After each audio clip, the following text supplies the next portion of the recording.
हम संजय सरावगी ईश्वरक शपथ लै छी जे हम विधि द्वारा स्थापित भारतक संविधान के प्रति साथ श्रद्धा और निष्ठा राखब। हम भारतक प्रभुता और अखंडता अक्षुण्ण राखब।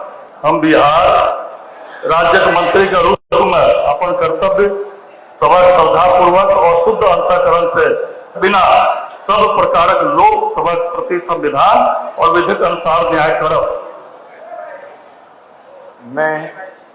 हम संजय सरावगी ईश्वरक शपथ लै छी जे विषय बिहारक राज्य मंत्री के रूप से हमरा विचारक लेल आनल जाय अथवा हमरा ज्ञात होय ओकरा कोनो व्यक्तिक किंबा व्यक्तिक सभक तहिया के अतिरिक्त जखन एहन मंत्री के रूप में अपन कर्तव्य सभक सम्यक निर्वहनक लेल एहन करब अपेक्षित होय हम प्रत्यक्ष अथवा अप्रत्यक्ष रूप से संसूचित किंबा प्रकट नहीं करब।